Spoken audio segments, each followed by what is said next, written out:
मैं आपको एक ऐसी ही कहानी सुनाऊंगा। एक ऐसी कहानी जिसमें मन पढ़ने की वास्तविक कला छिपी है। ये कहानी है ऋषि वशिष्ठ और उनके युवा शिष्य देवांश की। अध्याय 1। देवांश का सवाल। देवांश एक जिज्ञासु युवक था, पर उसके मन में एक ही सवाल घूमता रहता। लोग मेरे बारे में क्या सोचते हैं? मैं उनके मन की बात कैसे जानूं? उसे लगता था कि अगर वो मन पढ़ना सीख ले तो वो सब कुछ हासिल कर लेगा। सम्मान, सफलता, प्रभाव और शक्ति। एक दिन वो ऋषि वशिष्ठ के आश्रम पहुंचा। पहाड़ों की गोद में बसा शांत आश्रम। हवा भी जैसे मंत्र पढ़ रही हो। देवांश ने प्रणाम किया और पूछा, गुरुदेव, क्या मन पढ़ना संभव है? वशिष्ठ बोले, हाँ, लेकिन तुम्हें अपने मन की परतें खोलनी होंगी। देवांश चौंक गया। वो तो अपने सवाल तक पूरा बोला ही नहीं था। अध्याय 2। गुलमोहर का पेड़ और पहला रहस्य। वशिष्ठ देवांश को आश्रम के आंगन में ले गए। वहां एक विशाल गुलमोहर का पेड़ था। उसके नीचे हल्की धूप, धीमी हवा और चारों तरफ एक अद्भुत शांति। वशिष्ठ ने एक लाल फूल तोड़कर कहा, देवांश, ये फूल कैसा है? देवांश बोला, बहुत सुंदर है। वशिष्ठ मुस्कुराए। उन्होंने पूछा, और इसकी खुशबू? देवांश तुरंत बोला, बहुत अच्छी है गुरुदेव।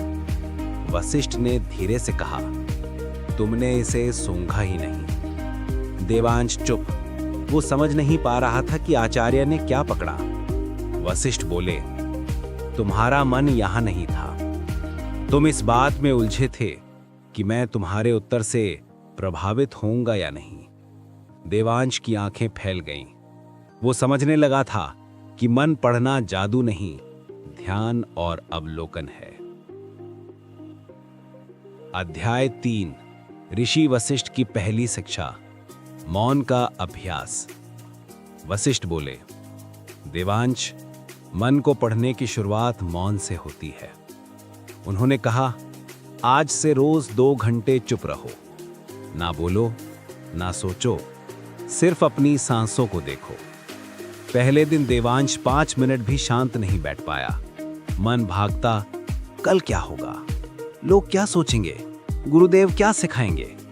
लेकिन धीरे धीरे दिन बीतते गए और उसका मन स्थिर होने लगा। एक शांत मन दूसरों की हलचल पहचानने में माहिर होता है। अध्याय 4।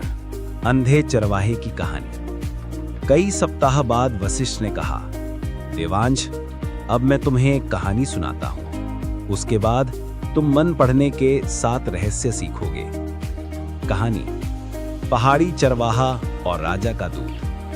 हिमालय की ढलानों पर एक बूढ़ा चरवाहा रहता था, वन्या।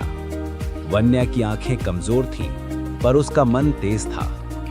वो अपने झुंड की हर भेड़ की आहट से पहचान लेता कि वो भूखी है या प्यासी। एक दिन राजा का दूत वहां आया और बोला, क्या तुमने यहां एक काला भेड़िया देखा है? वन्या बोला, मैं आंखों से नहीं देख सकता, पर मुझे पता है कि जिस जानवर की तुम तलाश कर रहे हो वो इस दिशा में नहीं गया। दूत हैरान पूछा, कैसे जाना? वन्या बोला, भेड़िए की चाल तेज और नरम होती है, पर अभी जो यहां से गुजरा उसके कदम भारी थे, जैसे कोई बुजुर्ग जानवर। दूत ने अपने सैनिक भेजे और सचमुच वो एक बूढ़ा बकड़बग्गा निकला। दूत ने कहा, वन्या, तुम मन पढ़ लेते हो क्या? वन्या हंसा, नहीं, मैं सिर्फ ध्वनियों का मन पढ़ता हूं। जो हम ध्यान से सुनते हैं वो अपना रहस्य खुद बता देता है। दूत प्रभावित हुआ और पूछ बैठा, क्या तुम बता सकते हो कि मेरी पत्नी वफादार है या नहीं? वन्या ने कहा, सवाल क्यों उठा?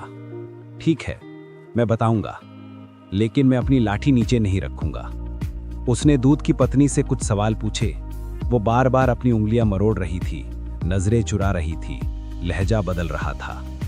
वन्या ने कहा, वो सच नहीं बोल रही। दूत ने पूछा, कैसे जाना? वन्या बोला, जो व्यक्ति सच्चा हो वो अपनी जगह स्थिर रहता है।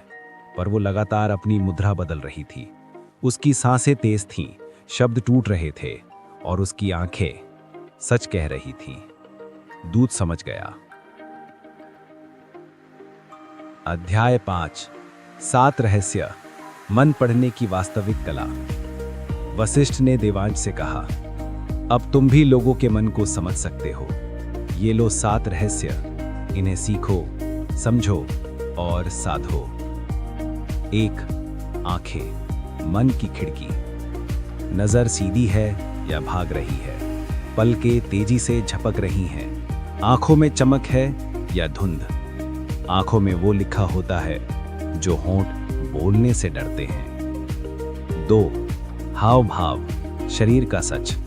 हाथों की गति, चेहरे की रेखाएं, बोलते समय कंधों की स्थिति, शरीर का मुड़ना, ये सब बताते हैं व्यक्ति सच बोल रहा है या छुपा रहा है। 3 बोलने का तरीका। रुकना, शब्दों का दोहराव, आवाज का कांपना, अचानक तेज या धीमा हो जाना, ये सब मन की गहराई खोल देते हैं। 4 एनर्जी महसूस करना। कुछ लोग मुस्कुराते हैं पर उनकी ऊर्जा भारी होती है। कुछ चुप रहते हैं पर उनकी ऊर्जा शांत होती है। ऊर्जा कभी झूठ नहीं बोलती। 5 सवाल पूछना, सच का द्वार। सही सवाल व्यक्ति की असली सोच बाहर लाता है। खुले सवाल पूछो, जैसे तुम्हें कैसा लगा, इससे तुम क्या सोचते हो। 6 मौन, मन का दर्पण। जब तुम भीतर शांत होते हो तुम तभी बाहर का शोर समझ सकते हो। 7 अभ्यास अभ्यास अभ्यास।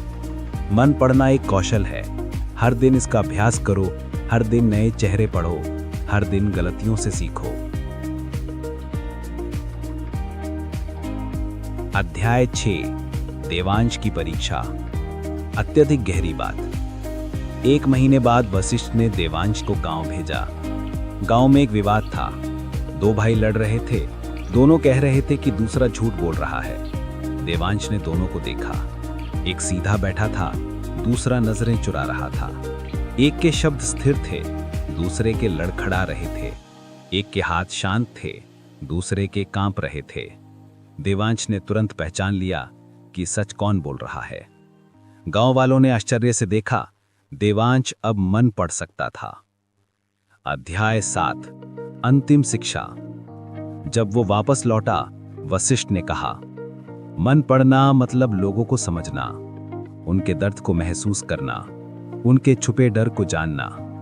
मन पढ़ने वाला व्यक्ति निर्णय नहीं करता, वो समझता है, और यही सच्ची विद्या है। अंतिम निष्कर्ष। देवांश ने वही कला सीखी जिसे लोग जादू कहते थे, पर वो जादू नहीं था। वो था गहरी नजर, शांत मन, सही अवलोकन और संवेदनशील हृदय। और ये कला हर कोई सीख सकता है।